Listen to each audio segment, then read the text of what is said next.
just wonder about all these Albanese government ministers flying overseas. How many of them are there abroad at the moment? So, just at this meeting of Pacific Island leaders in Fiji, we had no fewer than 3 ministers there. The Prime Minister, the Foreign Minister, the Pacific Island Minister, Richard Marles over in America.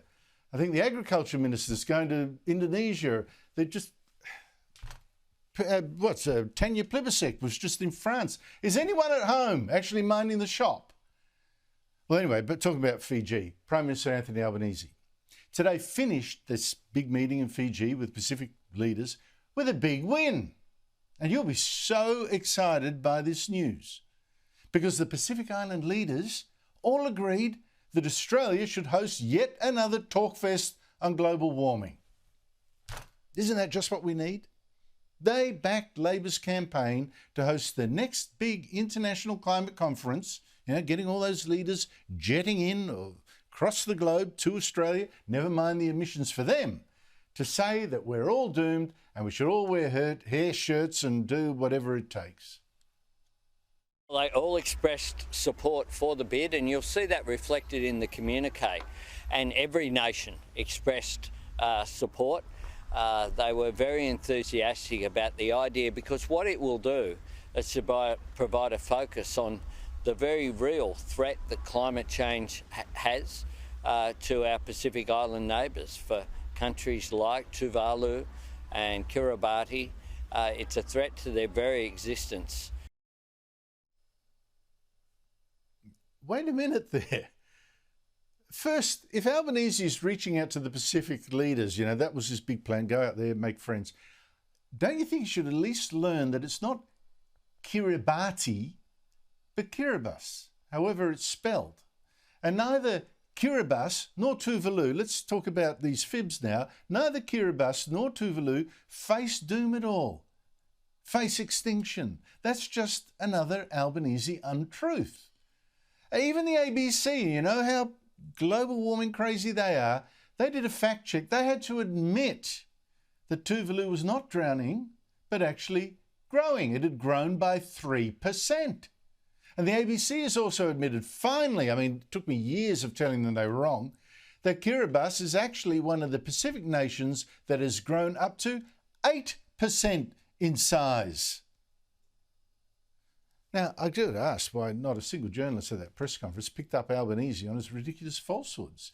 Seems to me that lying these days about global warming doom, we're an existential threat, that's absolutely okay. It's telling the truth, I tell you. Telling the truth about global warming, that, friends, is dangerous. But there was one seeming breakthrough in this trip to Fiji. I applaud Albanese. His meeting with the Prime Minister of the Solomon Islands, Manasseh Sogavare, this guy's been treating Australians like dirt and made a deal with China, a secret deal, it's never shown us the details, to help its navy. Well, this meeting with Albanese actually went very well. Thank you. Very good to meet you, and thank you for the discussion that we've had on the phone about our common interests. And Sogavare even said, well, this secret deal with China that we're not allowed to see, it didn't mean that he's going to let China build a military base. No way, that's not going to happen, he said. And Albanese said the man's word was good enough for him. I note that Prime Minister Sogavare has made very positive comments about the engagement that we had. I welcome that. I think you've got to deal with people at face value. I welcome his comments ruling out there being a Chinese base. Joining me from Fiji is Sky News reporter Jonathan Lee. Jonathan, great to see you again. Our Prime Minister said that we should take the Solomon Islands leader at his word when he says, no, this secret deal with China does not mean that he's going to have a Chinese military base in his country. Should we trust him?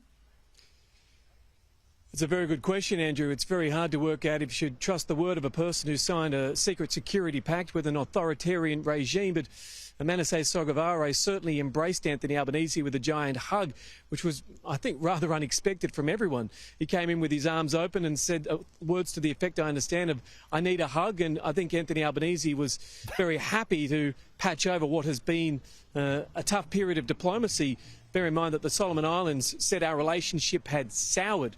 Maybe this buys Mr Sogavare some space to say things have improved while still actually achieving what he wants. It's worth noting he did an interview today, and it's the language which he's actually used with our Prime Minister, and said that there will be no military base, no Chinese military base. And for the reason for that is because it would mean that his country would become a target if there was a conflict.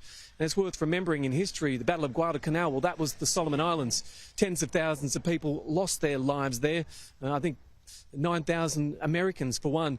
So if anyone understands the scale of conflict and the devastation it can bring, it should be the Solomon Islands. I should imagine so. I think also the fact that there's probably a fair bit of anti-Chinese sentiment among many Solomon Island citizens might also stay his hand a little. What was the big thing to come out of this visit that is actually good for Australia?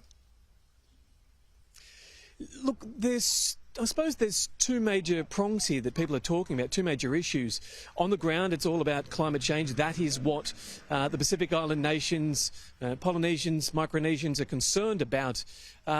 That's not the top issue for Australian diplomats. Obviously, we're chiefly concerned, or at least the media is chiefly focusing also on our security environment.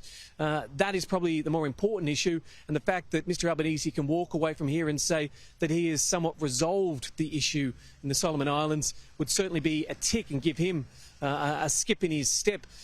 When it comes to, I suppose, cutting emissions further, there's no doubt that there is an appetite here on the ground for a moratorium on further coal and gas exploration. Mr Albanese told us a short time ago that Australia hasn't been asked to do that. Bear in mind that Scott Morrison previously was. It seems that the leaders here are happy with Mr Albanese's short-term target. That is enough to win them over at the moment. He also wants to have a UN climate summit in Australia, and it appears that they are going to give Mr Albanese their tick of support for that. So he will leave here with some wins. We wait to see the final wording of the communique. It's expected that there will be language here along the lines of the region needs to stick together, that it is a contested sphere. Obviously, that is talking about China, the fact that America is trying to also woo the region back over with a near $1 billion announcement the other day, bringing embassies back to the region, their Peace Corps as well, and trying to re-engage. So there's a lot of security focus here from the United States.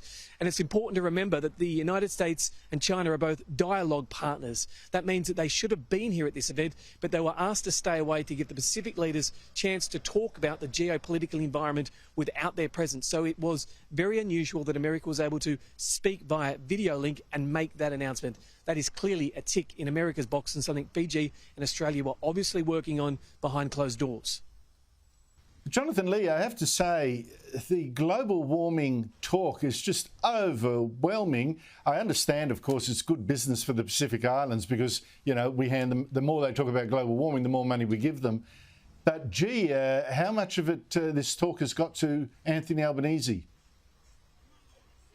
Well, we're waiting for the communique to come out, and it's expected that that communique will talk about the world being in a climate emergency. I don't believe that's language that the Albanese government has used previously, but if that's something which they have signed up to in this communique, it is certainly the language of the Greens back in Australia, and they'll be agitating and saying if we're in that emergency, we need to be doing more to cut emissions. So there might be battles won and ticked off on here, but when he goes back home to Parliament, he faces many more climate wars that are still to come, Andrew.